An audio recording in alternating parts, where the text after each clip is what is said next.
নবী আলাইহিস সালাতু ওয়াসসালাম আমাদেরকে ছোট্ট একটি দোয়া শিখিয়ে দিয়েছেন। আমরা যদি সেই দোয়াটি পাঠ করতে পারি, আল্লাহ পাক রব্বুল আলামিন আমাদের শরীরের যে কোনো রোগ ভালো করে দিবেন। আপনার ঘরের মধ্যে যদি অসুস্থ মা-বাবা থাকে, ভাই-বোন থাকে, যে কোনো ব্যক্তি অসুস্থতার মধ্যে পড়ে গেছে, ছোট হোক, বড় হোক, একেবারে যে কোনো মানুষের জন্য আজকের আমলটি যদি আপনি নিয়ম অনুযায়ী করতে পারেন, আমার বিশ্বাস আল্লাহ সুবহানাহু ওয়া তাআলা আপনাকে সাথে, সাথে ভালো করে দিবেন। আমি সেই দোয়াটি স্ক্রিন উচ্চারণ দিয়ে দেব। শব্দে, শব্দে শিখে নিতে পারবেন, একটু সবর করতে হবে। কারণ আপনি একটা আমল শিখবেন, তাড়াহুড়া করবেন তাহলে হবে না। মনোযোগ সহকারে কথাগুলো শুনতে হবে। সময় বের করে ভিডিওটি দেখতে থাকুন। পাশাপাশি আমি আরেকটা দোয়া শিখিয়ে দেব, যে দোয়াটি পাঠ করলে আল্লাহ তাআলা আপনাকে রিজিক দান করবেন। মানে টাকা-পয়সা বৃদ্ধি করে দিবেন। ব্যবসা-বাণিজ্যের মধ্যে আল্লাহ তাআলা উন্নতি দান করবেন। যদি চাকরি করেন, চাকরির মধ্যে আল্লাহ সুবহানাহু ওয়া তাআলা পদ উন্নতি করে দিবেন। সুবহানাল্লাহ। তো এজন্য সব মিলিয়ে আজকের ভিডিওটি কিন্তু অত্যন্ত গুরুত্বপূর্ণ। দেখার চেষ্টা করবেন। ইনশাআল্লাহ ভালো কিছু শিখতে পারবেন। অনেক সময়, অনেক দিকে সময় নষ্ট করেছেন। ইসলামের কথা থেকে অনেক দূরে সরে গেছেন। কথাগুলো শুনে দেখেন, আপনার কাজে আসবে, আপনার ভালো লাগবে ইনশাআল্লাহ। তো এজন্য একটু লাইক করে ফেলুন। স্ক্রিনে ডবল টাচ করে একটা করে লাইক করে আর চ্যানেলটি সাবস্ক্রাইব করে ফেলার চেষ্টা করবেন। আমার এই চ্যানেলে প্রতিদিন ইসলামিক বিভিন্ন আমলের ভিডিও, বিভিন্ন দোয়ার ভিডিও, বিভিন্ন মাসাইলের ভিডিও আপলোড করে থাকি। ইনশাআল্লাহ আপনার উপকার হবে। যারা অলরেডি সাবস্ক্রাইব করেছেন, লাইক করেছেন, থ্যাংক ইউ সো মাচ।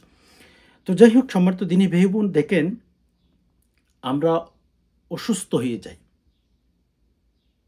পৃথিবীতে যারাই বসবাস করে, যে সমস্ত মানুষ এই পৃথিবীতে বসবাস করে, প্রত্যেক মানুষ কিন্তু অসুস্থ হয়। প্রত্যেক মানুষের শরীরের মধ্যে রোগ তৈরি হয়। এটা আল্লাহ পাক রব্বুল আলামিনের একটা নিয়ম। এটি আল্লাহ পাক রব্বুল আলামিনের একটা নিয়ম যে মানুষ অসুস্থ হয়, মানুষের শরীরে বিভিন্ন রোগ তৈরি হয়। এটা আল্লাহ পাক রব্বুল আলামিন সিস্টেম করে রেখেছেন। তবে আল্লাহ তাআলার কাছে যদি চাওয়ার মতো চাইতে পারেন, আপনি যদি চাইতে পারেন, আমি যদি চাইতে পারি, আল্লাহ তাআলা ভালো করে দিবেন।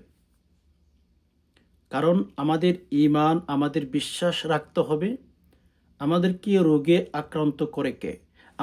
আমাদের শরীরে রোগ কে দিয়ে থাকে? আপনার বিশ্বাস রাখতে হবে যে আমাদের শরীরে রোগ দিয়ে থাকেন কেবলমাত্র শুধুমাত্র আল্লাহ পাক রব্বুল আলামিন। তো এখন যদি আমাদের শরীরে আল্লাহ পাক রব্বুল আলামিন রোগ দিয়ে থাকেন, সে আল্লাহ সুবহানাহু ওয়া তাআলার কাছে যদি আমরা রোগ মুক্তি চাইতে পারি, তাহলে আল্লাহ ভালো করে দিবেন না কেন? আপনার কাছে কি কোনো প্রশ্ন আছে? আল্লাহ ভালো করে দিবেন। আল্লাহর কাছে চাওয়ার মতো চাইতে হয়। ওকে? ইনশাআল্লাহ আল্লাহ তাআলা আমাদেরকে ভালো করে দিবেন যদি চাওয়ার মতো চাইতে পারি। নবী আলাইহিস সালাতু ওয়াস সালামের শেখানো পদ্ধতিতে যদি আমরা চাইতে পারি, ইনশাআল্লাহ আমাদেরকে ভালো করে দিবেন। তো এজন্য আমাদের সংসারে অনেক ভাই-বোন অসুস্থতার মধ্যে পড়ে যায়। প্রথমত আপনারা আজকের আমলটি করে দেখবেন। আল্লাহ যদি রহম করেন, মেহেরবানি করেন, ইনশাআল্লাহ ভালো করে দিবেন। দেরি হবে না। আল্লাহ পাক রব্বুল আলামিন ইনশাআল্লাহ ভালো করে দিবেন। তো ১ম নাম্বারেই ধরেন আপনার মা অসুস্থ হয়ে গেছে, আপনি নিজে অসুস্থ হয়ে গেছেন, আপনার ছেলে-মেয়ে অসুস্থ হয়ে গেছে। মানে আপনার ঘরের যেকোনো সদস্য যখন অসুস্থতার মধ্যে পড়ে যাবে, আপনি ১ গ্লাস পানি নিবেন। আরেকটা তেলের বোতল নিবেন, সরিষার তেল। এই যে জিনিসগুলো সংগ্রহ করার পর আপনার সামনে রাখবেন, এরপর ভালো করে উযু করে আসবেন। নামাজের জন্য যেভাবে উযু করেন, ওইভাবেই উযু করবেন। ওকে? নামাজের জন্য যেভাবে উযু করেন, ওইভাবেই ভালো করে উযু করে আসবেন। উযু করার পরে উযু যখন শেষ হয়ে যাবে, কালিমে শাহাদাত পাঠ করবেন। আশহাদু আল্লা ইলাহা ইল্লাল্লাহু ওয়াহদাহু লা শারীকা লাহ ওয়া আশহাদু আন্না মুহাম্মাদান আবদুহু ওয়া রাসূলুহু। কালিমে শাহাদাত পাঠ করবেন। নবীজি বলেছেন, যারা উযু শেষ করার পরে কালিমে শাহাদাত পাঠ করবে, আল্লাহ সুবহানাহু ওয়া তাআলা তাদেরকে কাল কিয়ামতের ময়দানে এত সম্মান বৃদ্ধি করে দিবেন যে জান্নাতের ৮টি দরজা তাদেরকে ডাকতেই থাকবেন, ডাকতে থাকবেন, তাল ইলাইয়া, হে বান্দা আমার দিক দিয়ে আয়, আমার দিক দিয়ে তুই জান্নাতে প্রবেশ কর। সুবহানাল্লাহ। তাল ইলাইয়া, হে বান্দা তুই আমার দিক দিয়ে আয়, তুই জান্নাতে প্রবেশ কর। হ্যাঁ, হ্যাঁ। এজন্য কালিমে শাহাদত পাঠ করবেন উযু শেষ করে। এরপরে যদি সুযোগ সুবিধা থাকে উযু করার পরে কালিমা শাহাদাত পাঠ করেছেন, এরপরে ২ রাকাত যদি নফল নামাজ পড়ার সুযোগ থাকে নফল নামাজ পড়বেন। যদি না পড়েন তাহলে কোনো সমস্যা নেই। যদি পড়েন তাহলে বেশি ভালো হয়। কারণ নামাজের পরে আমল করলে, দোয়া করলে সেই আমল, সেই দোয়া আল্লাহ তাআলা একটু বেশি তাড়াতাড়ি কবুল করেন। এজন্য আপনাকে বলছি ২ রাকাত নফল নামাজ পড়ার চেষ্টা করবেন। ওকে। এরপরে আপনি হচ্ছে কিবলামুখী হয়ে বসার পরে ৩ বার ইস্তিগফার, ৩ বার দুরূদ শরীফ। আস্তাগফিরুল্লাহাল্লাযী লা ইলাহা ইল্লা হুয়াল হাইয়ুল কাইয়্যুম ওয়া আতুবু ইলাইহি। আস্তাগফিরুল্লাহাল্লাযী লা ইলাহা ইল্লা হুয়াল হাইয়ুল কাইয়্যুম ওয়া আতুবু ইলাইহি। আস্তাগফিরুল্লাহাল্লাযী লা ইলাহা ইল্লা হুয়াল হাইয়ুল কাইয়্যুম ওয়া আতুবু ইলাইহি। ৩ বার ইস্তিগফার পাঠ করবেন সহিহ শুদ্ধ করে। এরপর ৩ বার দুরূদ শরীফ। আল্লাহুম্মা সাল্লি আলা মুহাম্মাদিন আবদিকা ওয়া রাসূলিক ওয়া সাল্লি আলাল মুমিনিনা ওয়াল মুমিনাত ওয়াল মুসলিমিনা ওয়াল মুসলিমাত। আল্লাহুম্মা সাল্লি আলা মুহাম্মাদিন আবদিকা ওয়া রাসূলিক ওয়া সাল্লি আলাল মুমিনিনা ওয়াল মুমিনাত ওয়াল মুসলিমিনা ওয়াল মুসলিমাত। সহিহ শুদ্ধ করে। আমি যে ইস্তেগফার বলে দিতেছি, যেই দুরূদ শরীফ আপনাদেরকে পাঠ করে দিতেছি, এই দুরূদ শরীফ, এই ইস্তেগফার যদি আপনি না পারেন, আপনি যে কোনো দুরূদ, যে কোনো ইস্তেগফার পাঠ করতে পারেন। যেই দুরূদ শরীফের মধ্যে, যে ইস্তেগফার মধ্যে কোনো শব্দের মধ্যে সমস্যা নাই, শিরিক নাই, সেরকম দুরূদ শরীফ, সেরকম ইস্তেগফার আপনি পাঠ করতে পারেন। ওকে? ৩ বার ইস্তেগফার, ৩ বার দুরূদ শরীফ পাঠ করার পরে ওই যে তেল আর পানির যেগুলো নিয়েছেন, ওই পানি আর তেলের মধ্যে ৩টা ফু দিবেন। ৩টি ফু দেওয়ার পরে এরপরে ছোট্ট একটি দোয়া ৭ বার পাঠ করবেন। ইনশাআল্লাহ আল্লাহ সুবহানাহু ওয়া তাআলা ভালো করে দিবেন। যে কোনো রোগ। ওকে? দোয়াটি আপনারা আমার সাথে, সাথে পাঠ করুন সহিহ শুদ্ধ করে। দোয়াটি কি? ইয়া শাফিয়াল আমরাদ, ইয়া শাফিয়াল আমরাদ। হ্যাঁ? শেষে দত উচ্চারণ আছে, শুদ্ধ করে একটু উচ্চারণ করবেন। ইয়া শাফিয়াল, ইয়া শাফিয়াল, ফিয়াল আমরাদ। শুদ্ধ করে শিখবেন। হ্যাঁ? ইয়া শাফিয়াল আমরাদ, ইয়া শাফিয়াল আমরাদ, ইয়া শাফিয়াল আমরাদ, ইয়া শাফিয়াল আমরাদ, ইয়া শাফিয়াল আমরাদ,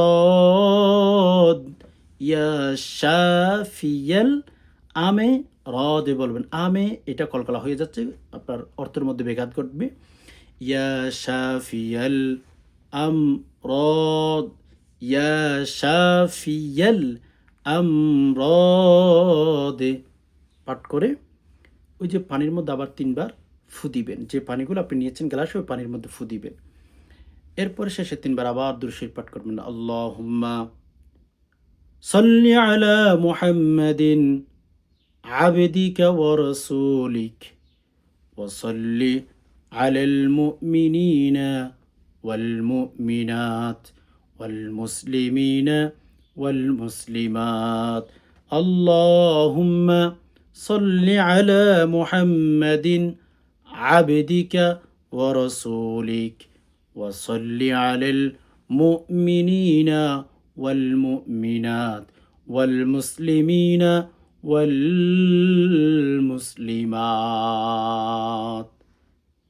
এবার দুরূদ শরীফ পাঠ করে আবার ওই পানির মধ্যে অথবা তেলের মধ্যে দুইটা মিলে একসাথে 3টি ফু দিবেন, মোট 9টি ফু দিবেন।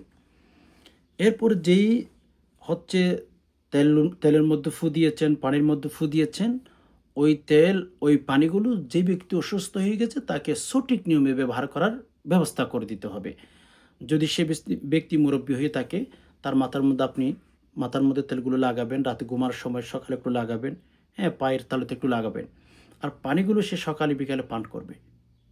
দেখেন, আমল করে আল্লাহ তাআলা ভালো করে দিবেন। দোয়াটির অর্থের দিকে যদি খেয়াল করেন, ইয়া শাফিয়াল আমরাদ, একেবারে সহজ সরল অনুবাদ যদি আপনাদেরকে করে দেখাই, যেটার অর্থ হচ্ছে যে হে রোগ শেফা দানকারী। সুবহানাল্লাহ। রোগ শেফা কে দিতে পারে বলুন তো? আসমান জমিনের যিনি মালিক, উনি তো সুস্থ করে দিতে পারেন। আপনি মুসলমান, আপনার আমার বিশ্বাস বা ইয়াকিন এটা থাকতে হবে যে আল্লাহ পাক রব্বুল আলামিন একমাত্র কেবলমাত্র শুধু রোগ ভালো করতে পারেন, আর পৃথিবীতে কেউ পারে না। আপনার আমার বিশ্বাস থাকতে হবে।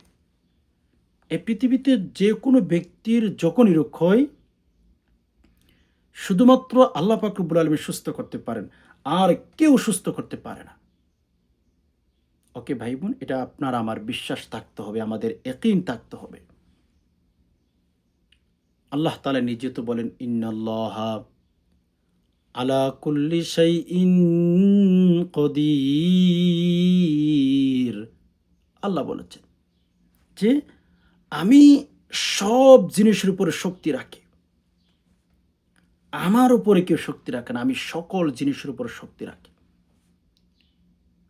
আল্লাহ তাআলা এর জন্য আমাদেরকে শিখার জন্য বলতেছেন, উনজুর ইলাল জিবাল, তোমরা পাহাড়ের দিকে তাকাও, বিরাট বিরাট পাহাড়গুলো কিভাবে আমি মজবুত করে জমির জন্য ফেরাক হিসাবে ব্যবহার করেছি।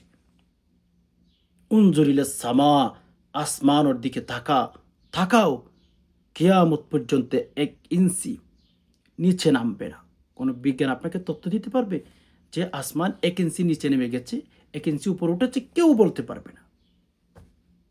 আল্লাহ বলেন, সাবা সামাওয়াত, একটা আসমান নয়, 7টা আসমান আল্লাহ রেখেছেন। যে আল্লাহ 7টা আসমান রেখেছেন কোনো কুটিবিহীন, সে আল্লাহকে আপনার রোগ ভালো করে দিতে পারেন না? আল্লাহ পারেন, আল্লাহ চাইলে পারেন। এজন্য যখন আপনার ছেলে মেয়ে অসুস্থ হয়ে যাবে, হ্যাঁ, আপনার ঘরের যে কোনো সদস্য যখনই অসুস্থতার মধ্যে পড়ে যাবে, এই আমলটি করে তাদেরকে পানিগুলো পান করাবেন, তেলগুলো মাথায় লাগাবেন। নিয়ত ঠিক করেন, নিয়ত ঠিক করে আমল করে দেখেন, ঠকবেন না, জিতবেন ইনশাআল্লাহ। ওকে, এরপর আমাদের রিজিক বৃদ্ধির জন্য, আমাদের রিজিক বলতে আমরা শুধু অনেকে মনে করে থাকি যে খাবার, না ভাই বোন, আমাদের রিজিক বলতে সব কিছু। যেমন আমাদের চাকরি, সেটা আমাদের রিজিক, আমাদের ব্যবসা আমাদের রিজিক, আমাদের সংসারের শান্তি, এটাও আমাদের জন্য রিজিক। গড়ে অনেক টাকা পয়সা আছে, অনেক বিরাট একটা বিল্ডিং আপনি করে ফেলেছেন, বাট ঘরে শান্তি নেই, তার মানে আপনি রিজিক নিয়ে অশান্তিতে। রিজিক মানে জীবনে যত কিছুর প্রয়োজন, এগুলোর মধ্যে শান্তিতে থাকে, এটার নামই রিজিক। বুঝতে পেরেছেন? মানে রিজিকের অর্থ এমনই যে আল্লাহ পাক রব্বুল আলামিনের কাছে সব কিছু পাওয়া, জীবন, যৌবন, ব্যক্তিগত জীবন, পারিবারিক জীবন, সাংসারিক জীবন, যেটাই বলুন না কেন, সব শান্তি আল্লাহ আপনাকে দিবেন ইনশাআল্লাহ দোয়াটি পাঠ করলে।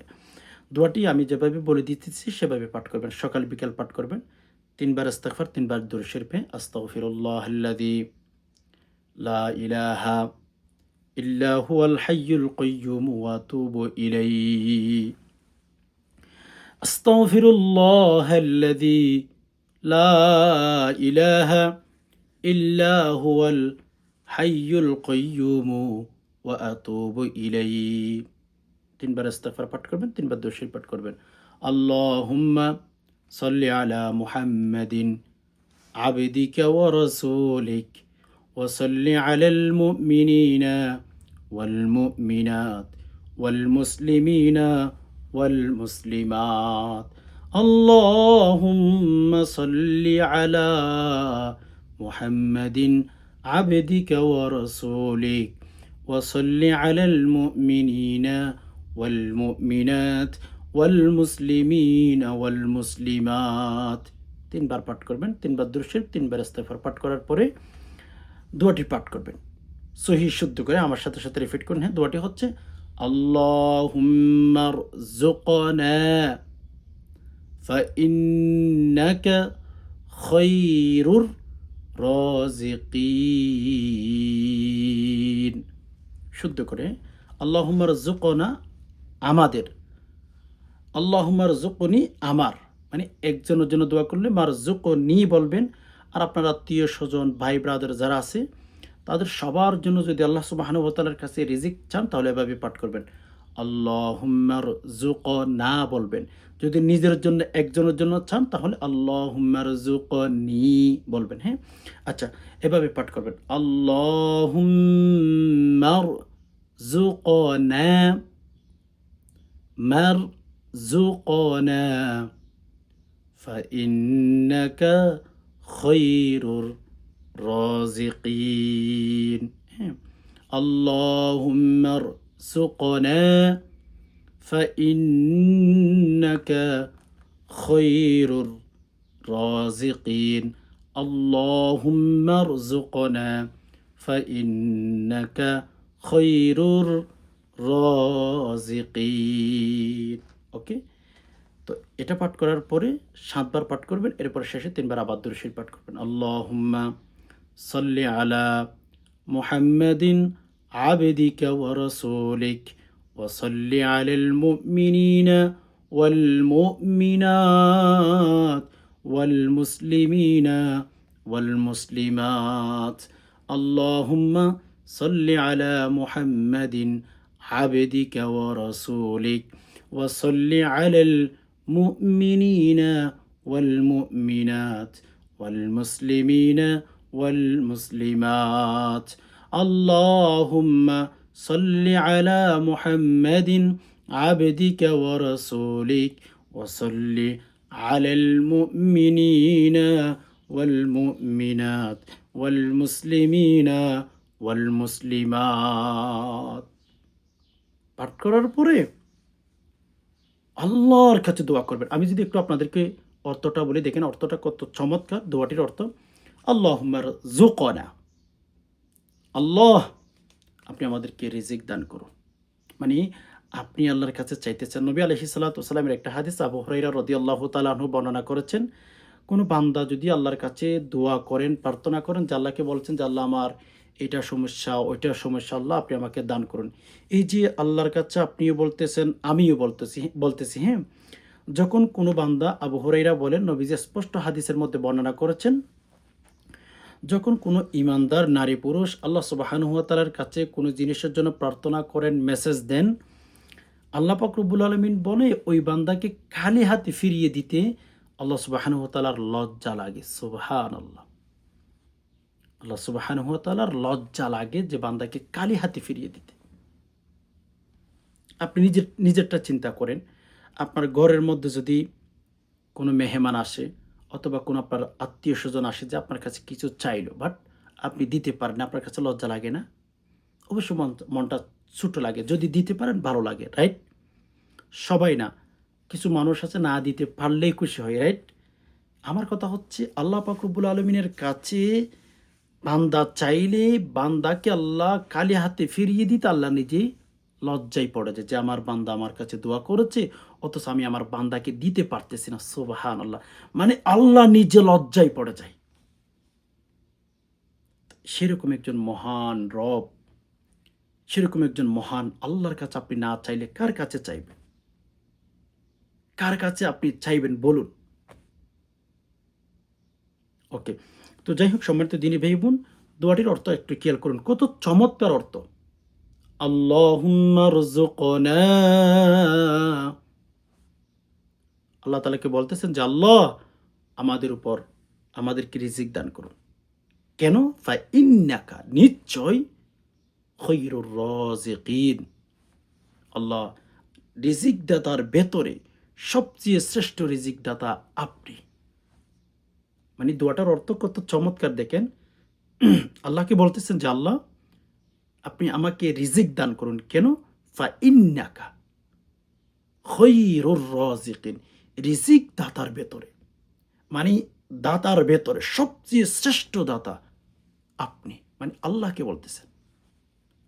এই কথা যদি আমি আল্লাহর কাছে বলি, আল্লাহ কোনো দিন বান্দাকে ঠকাবেন না। আপনি বলতে পারলে, আমি বলতে পারলে, অন্তর থেকে যদি দিল খুলে, মন খুলে, প্রাণ খুলে যদি আল্লাহর কাছে বলতে পারি, আল্লাহ দিবেন। আল্লাহুম্মা রযুকনা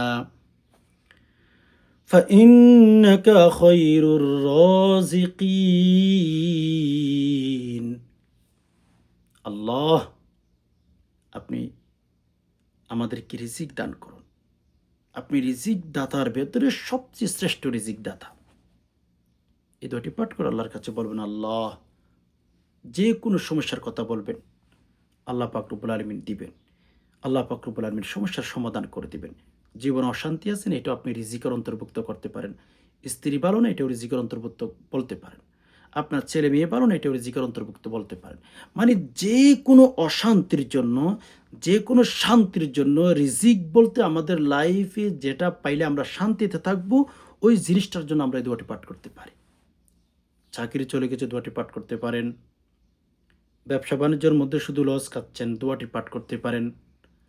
আল্লাহ পাক রব্বুল আলামিন আপনার জীবনে যেই জিনিসটা থাকলে আপনি শান্তিতে থাকবেন, ওই জিনিসটাই আল্লাহ আপনাকে দিবেন। সুবহানাল্লাহ। এজন্য সম্মানিত দিনী ভাই বোন, আল্লাহর কাছে এই যে আমি প্রথমে একটা দোয়ার কথা বললাম, রোগ মুক্তির জন্য দোয়াটি পাঠ করবেন, রোগ ভালো হয়ে যাবে। ওকে। দ্বিতীয় নম্বর যে দোয়াটি বললাম, এই দোয়াটি যদি পাঠ করি ইনশাআল্লাহ আমাদের ঘর থেকে অভাব অনটন দূর হয়ে যাবে। দেখেন আল্লাহ তাআলা সকলকে রিজিক দিয়ে থাকেন। রিজিক আমাদেরকে কে দেন? আল্লাহ আমাদেরকে রিজিক দেন। পৃথিবীর মধ্যে কত কোটি কোটি মানুষ আল্লাহ তৈরি করেছেন। আপনি একটু চোখ বন্ধ করে যদি চিন্তা করেন যে আল্লাহ পাক রব্বুল আলামিন এই দায়িত্বটা যদি কাউকে দিয়ে ফেলতো, তাহলেই দুনিয়ার উসুল, দুনিয়ার সিস্টেম, দুনিয়ার পদ্ধতি সম্পূর্ণ উল্টে যেত। মানুষ ফসাদের মধ্যে পড়ে যেত। মানুষ একের কথা অপরজন শুনত না। এভাবে সমাজ, দেশ, রাষ্ট্রটা নষ্ট হয়ে যাইত। দেখেন আল্লাহ কত সিস্টেম করে রেখেছেন। কেউ রিক্সা চালাইতেছে, আল্লাহ তাআলা তাকে সে পেশায় নিয়োজিত করে দিয়েছেন। আর কেউ রিক্সা চলতেছে, রিক্সার মধ্যে বসে ভাড়া দিয়ে যাচ্ছে। আল্লাহর পদ্ধতিটা দেখেন, একজনে গাড়িতে বসেই যাচ্ছে, আরেকজন চালাচ্ছে। কেমন পদ্ধতি আল্লাহ ব্যবস্থা করেছেন। কারো জমি আছে কিন্তু সে মাটি খনন করতে পারে না, অন্য লোক এনে তার মাটি খনন করে টাকা দিতে হয়। মানে এই যে কাজগুলো, এই যে রিজিকের ব্যবস্থা আমাদেরকে আল্লাহ তাআলা করে দিয়েছেন, এক একজনকে এক এক পদ্ধতি বের করে। এটা যদি মানুষের কাছে দায়িত্বটা দেওয়া হয়তো, আপনি একটু চিন্তা করুন যে কেউ করতো? কোনোদিন করতো না। হে বলতো আমি রিক্সায় চড়বো, আমি রিক্সা কেন চালাবো। আরেকজন বলতো আমি মাটি খনন করাবো, আমি কেন করব। এই যে পদ্ধতিটা মানুষকে মানুষ মানাইতে পারতো না। আরে ভাই, ঘরের মধ্যে নিজের স্ত্রীকে স্বামী কথা শোনাইতে পারে না। স্বামী প্রবাসে থাকে, স্ত্রী পরীক্ষা করে চলে গেছে। অসংখ্য গণিত। অথচ সেই স্ত্রীর জন্য, সেই সংসারের জন্য একজন পুরুষ বিদেশ যায়। একজন স্ত্রীকে কথা শোনাইতে পারে না ভরণ পোষণ দেওয়ার পরেও। কিন্তু এই যে রিজিকের দায়িত্বটা যদি কোনো ব্যক্তির কাছে বা কোনো ব্যক্তির মাধ্যমে যদি আল্লাহ ব্যবস্থা করতেন, তাহলে দেশের সিস্টেম বা পদ্ধতি কিচ্ছু ঠিক থাকতো না। আল্লাহ নিজে রিজিকের ব্যবস্থা করে থাকেন। এজন্য আল্লাহর কাছে চাইবেন। এজন্য কোরআনুল কারীমের ভেতর একটা ছোট্ট আয়াত আল্লাহ তাআলা আমাদেরকে কোট করে দিয়েছেন, ওয়ামা মিন দাব্বাতিন ফিল আরদি ইল্লা আলাল্লাহি রিজকুহা। আল্লাহ বলেছেন, হে জগতের সৃষ্টি তোমরা শোনো, তোমরা যেই যেই রিজিক গ্রহণ করো, তোমরা যেই যে রিজিক খেয়ে থাকো, প্রত্যেকের রিজিক আমি আসমান থেকে নাজিল করে থাকি, আসমান থেকে তোমাদের রিজিকের ব্যবস্থা করে থাকি, তোমরা আমার কাছেই চাও। আল্লাহ তাআলার কাছে কিন্তু রিজিকের গোল্ডেন আছে। আল্লাহ নিজে বলতেছেন কোনো বান্দার ভেতরে সন্দেহ আসতে পারে রিজিক কোথায় থেকে আসে। তো এই যে আমাদের সন্দিহা, আমাদের যে একটু অবিশ্বাসে কাজ করবে আল্লাহ ভালো জানেন। এজন্য আল্লাহ নিজেই বলতেছেন যে বান্দা তোমরা আমার কাছে রিজিক চাও, আমি আসমান থেকে রিজিকের ফয়সালা তোমাদের জন্য করে থাকি।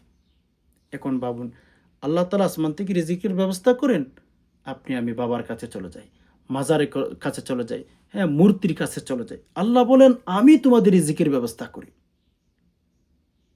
তাহলে আমাদের চাইতে হবে আল্লাহর কাছে। যেখানে ব্যথা পেয়েছেন ওখানে আপনার সেলাই করতে হবে, ওষুধ লাগাইতে হবে। আপনি যে ব্যথা পেয়েছেন ওটা ভালো হয়ে যাবে। আপনি ব্যথা পেয়েছেন এক জায়গায়, আপনি চিকিৎসা করতেছেন, সেলাই করেছেন অন্য জায়গায়, ভালো হবে না। তো রিজিকের প্রয়োজন, রিজিক আল্লাহর কাছে চান। আল্লাহ বলেন বান্দা আমার মতো রিজিক দাতা পৃথিবীতে আর কেউ নাই। আমি তো সবচেয়ে শ্রেষ্ঠ, তোমাদেরকে রিজিক দাতার ভেতরে সবচেয়ে শ্রেষ্ঠ রিজিক দাতা। তাহলে তোমরা আমার কাছে চাইবে না কেন বান্দা? তোমরা মানুষের কাছে চাইতে পারো, অথচ আমি আল্লাহর কাছে তোমরা চাইতে পারো না। আমরা মানুষের কাছে বলতে পারি, ফেসবুকে পোস্ট করতে পারি, ভাইয়ের কাছে চাই, বোনের কাছে চাই, বাবার কাছে চাই। অথচ আমাদের কোনো জিনিস প্রয়োজন হলে আমাদের উচিত সাথে সাথে উজু করে ২ রাকাত নফল নামাজ পড়ে আল্লাহর কাছে দোয়া করা। নবী আলাইহিস সালাতু ওয়াস সালাম যে দোয়াগুলো আমাদেরকে পাঠ করতে বলেছেন সেগুলো পাঠ করে আল্লাহর কাছে চাওয়া, এটা আমাদের উচিত ছিল। কিন্তু আমরা সেটা করি না। আমরা সকল মানুষের কাছে আগে বলি, সকল মানুষের কাছে আগে চাই, এরপরে আমরা আল্লাহর কাছে চাই। এরপর আল্লাহ তাআলা আমাদেরকে দিয়ে ফেরেন, আল্লাহ ঠকান না। সম্মানিত দ্বীনী ভাই বোনের জন্য আসুন আমি যে ২ টি দোয়ার কথা বললাম, এই ২ টি দোয়া আপনি নিজেও শিখুন এবং আপনার ভাই বোন আত্মীয়স্বজনদেরকে শেখানোর সুযোগ করে দিবেন, শেয়ার করে দিবেন। আজকে পর্যন্ত, দেখা হবে অন্য কোনো ইসলামিক ভিডিওতে। যারা ভিডিওটি দেখেছেন আল্লাহর কাছে দোয়া করে আল্লাহ আমরা যারা কথাগুলো শুনছি আল্লাহ প্রত্যেকের মনের আশা পূরণ করে দিন। আল্লাহ অনেক মা বাবা সুস্থতার মধ্যে আছেন, আল্লাহ সুস্থতার হায়াত দান করুন। আল্লাহ অনেক ভাই বোন সংসার নিয়ে অশান্তিতে আছেন, ভালোবাসার হৃদ্যত সম্পর্ক নাই। আল্লাহ প্রত্যেক মা বোনদের সংসারের মধ্যে, প্রত্যেক ভাইদের সংসারের মধ্যে আল্লাহ ভালোবাসার হৃদ্যত সম্পর্ক বৃদ্ধি করে দিন। ইয়া আল্লাহ আমাদেরকে ঈমানের সহিত যেদিন দুনিয়া থেকে বিদায় হব আল্লাহ ঈমানের সহিত আমাদেরকে মৃত্যু দান করিয়েন। ইয়া আল্লাহ আমরা অনেক ভাই বোন আছি, এতিম হয়ে গেছে আল্লাহ, কবরে মা বাবা কি অবস্থায় আছে জানি না। আল্লাহ প্রত্যেক মা বাবাকে কবরের মধ্যে আল্লাহ শান্তির ব্যবস্থা করে দিন। আল্লাহ যারা দুনিয়ার মধ্যে আছেন, অসুস্থতার মধ্যে আছেন, ইয়া রাব্বুল আলামিন সুস্থতার হায়াত দান করুন, আমিন। সুবহানা রাব্বিকা রাব্বিল ইজ্জাতি আম্মা ইয়াসিফুন ওয়া সালামুন আলাল মুরসালিন ওয়ালহামদুলিল্লাহি রাব্বিল আলামিন। আসসালামু আলাইকুম ওয়া রাহমাতুল্লাহি ওয়া বারাকাতুহু।